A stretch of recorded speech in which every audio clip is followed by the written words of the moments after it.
A deal on Dickens, who could resist? A stack of Austen, warmly kissed.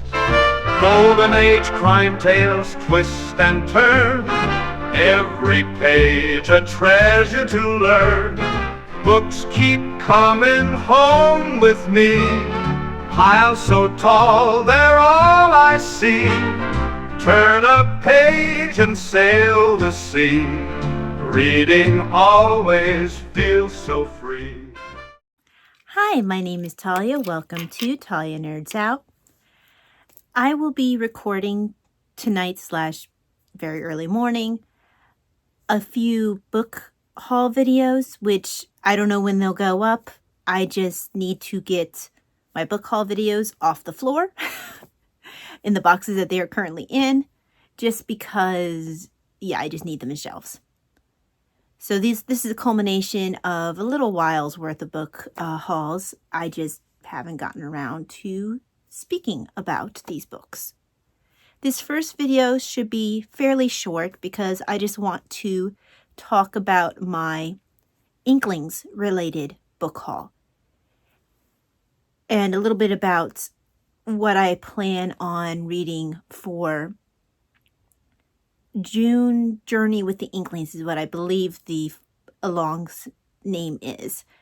It's run by, or it was begun and is being run by Luminous Libro, and I will tag her down below. I will try to also remember to tag the original video where she creates this new readathon that she plans on running every June.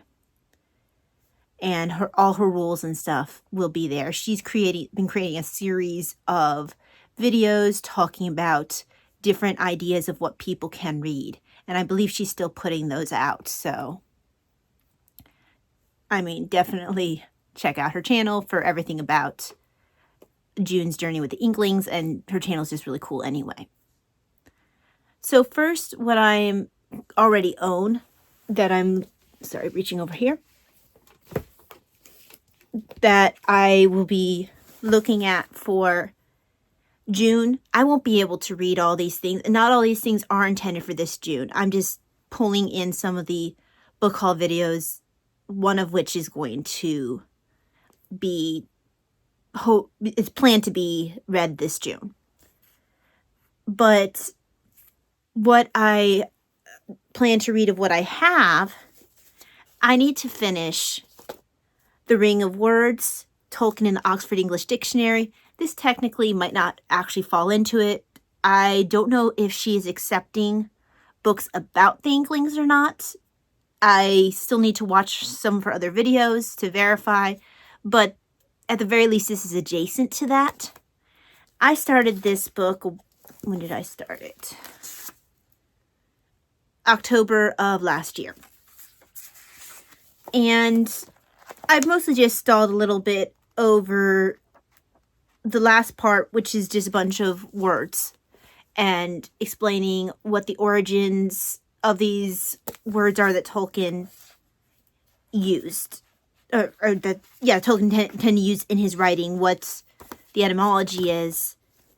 And if you don't remember, this book was about Tolkien's work on the Oxford English Dictionary before he moved on to other things.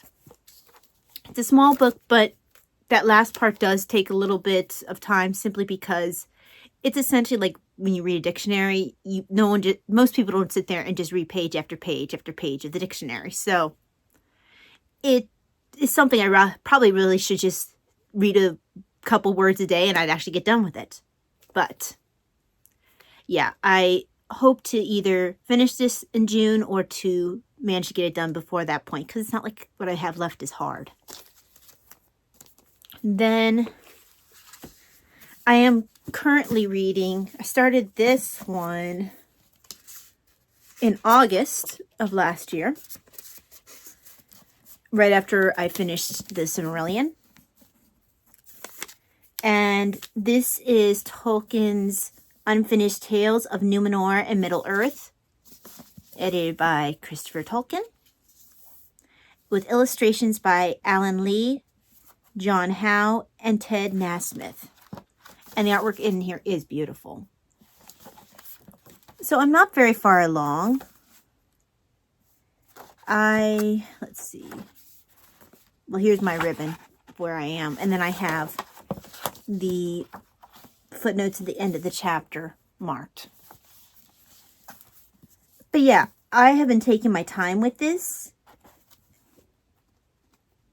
And even if I'd like to maybe get some more of it done before June comes around, but at the very least I want to get some of it read in June. So I've had this one for a while, started a while ago. I have been really wanting to start Baron and Luthien.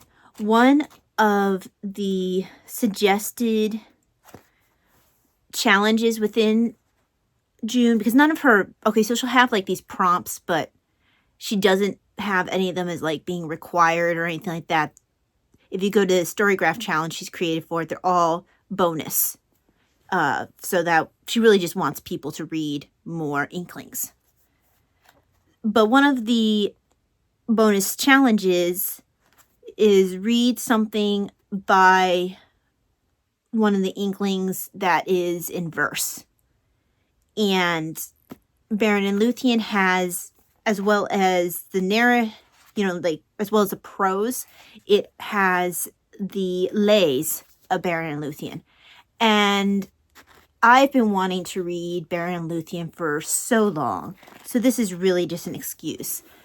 I actually was a little surprised that this seems to be like the only Tolkien book that doesn't have some sort of poetry in it. Unfinished Tales. I was really shocked. I thought that I would be totally covered because I was reading a Tolkien book. But he failed me in the Unfinished Tales, and tragedy of all tragedies, I will have to read my copy of Baron and Luthien.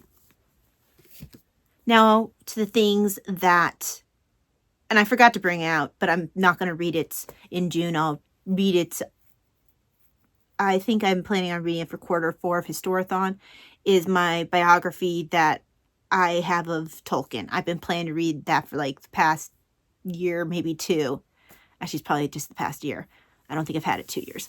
But yeah, I've been meaning to read it, just haven't gotten around to it. So, but that's not going to be this quarter, and I didn't bring it with me to show. Now,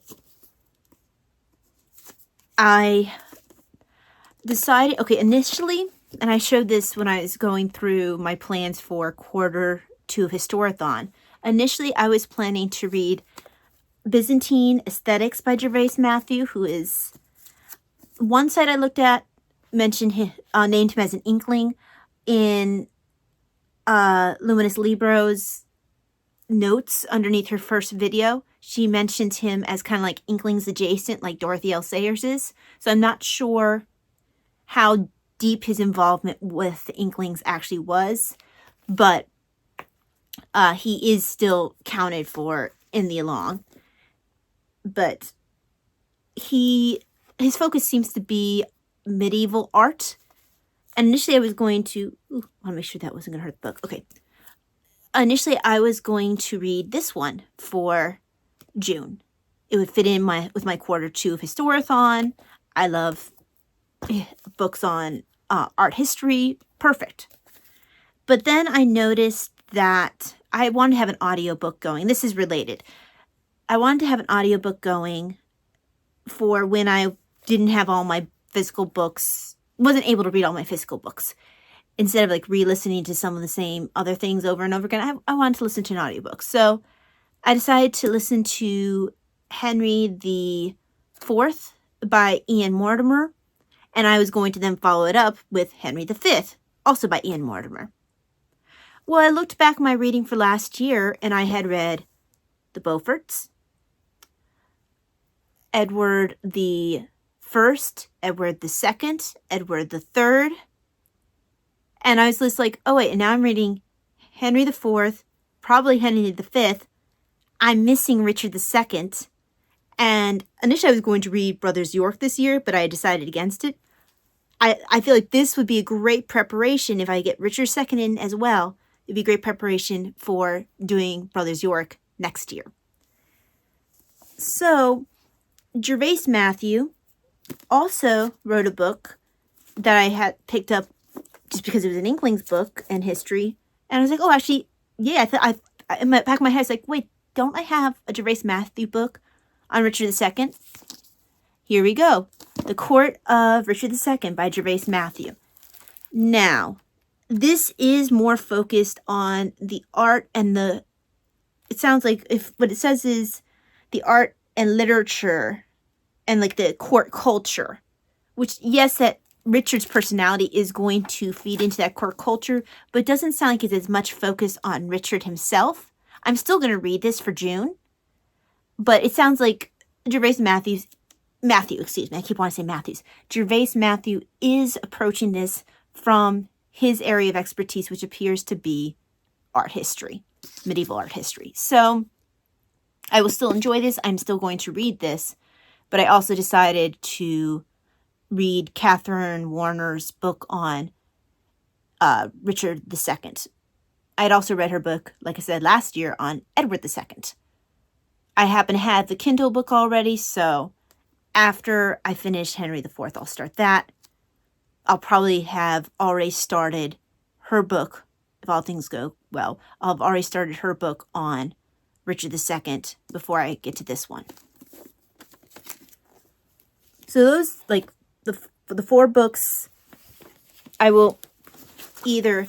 hopefully will have this done by June. If not, I'll be reading this in June.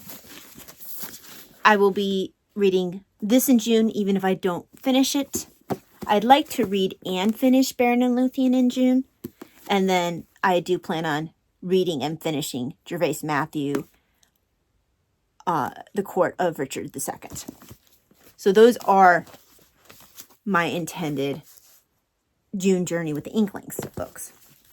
Now, Inklings adjacent related books that I also have that I recently picked up as book haul. This one is The Splendid Century. I'm not sure why he titled this. The Splendid Century. I think this needed a dash or something. The Splendid Century. Life in the France of Louis the 14th. So this is by the brother of C.S. Lewis. And his name is, let's see. It says W.H. Lewis. So I don't know what the W and the H stand for. I want to say like the W is like Walter or something. Huh. Well, that's interesting. This photocopy has a photocopy of the library card pouch. Okay, so it came from Kansas City Public Library. I think that might be the first time I've seen that. Well, it gives me my library, my Dewey Decimal Code at least. That is very interesting. That's a new one. Look, there's even... I'm not sure if you could see it. It's where they would have stamped it. And they also photocopied that. That's hilarious. And they do have pictures photocopied. I mean, because this whole book is photocopied, I don't exactly anticipate, the best quality of pictures. But I wanted the work. So I'm just happy to have that. I just want to see if there's any other funny photocopies in the back. Okay. No. But yes, this is C.S. Lewis's brother. His work. I didn't know he wrote as well until recently.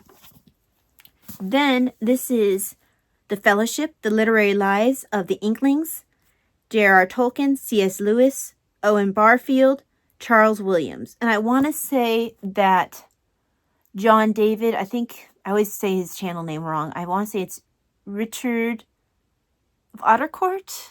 I know I said that wrong. Anyway, he mentioned, I believe it was him who mentioned that Owen Barfield is his favorite Inkling. I looked at the one book that looked like it was interesting to me was something about history of English words, but it was priced a little bit high for me right now, and so I'm going to have to wait until either I get a gift card for birthday or Christmas, so that would be not till winter, or until if I do thrift books books buyback, and if I get enough credit, then I can look at that. But I have another book I want to do first that way. But yeah, I do have an Owen Barfield book that I want to look at, but can't right now. And I'm not sure if it's just about the 4 of them. I haven't really looked through it, but these seems to be the big ones that they're focusing on, at least if the cover's anything to go by. Then this one, okay, this one actually I'm going to save for after. Hold on. This one is called The Oxford Inklings, Lewis, Tolkien, and Their Circle.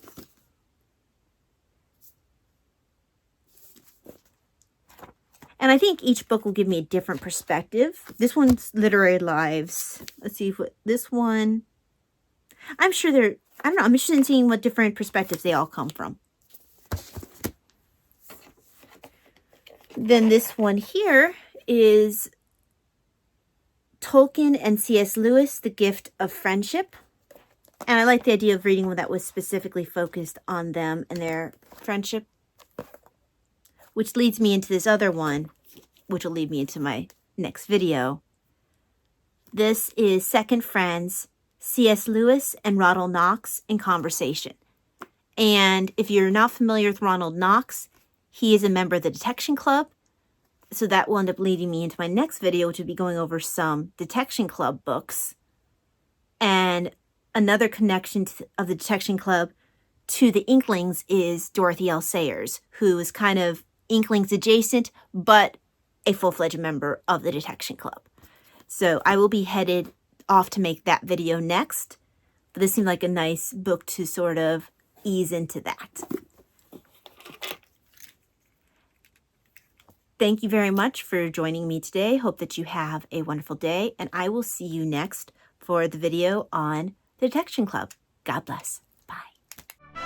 Books keep coming home with me, piles so tall they're all I see.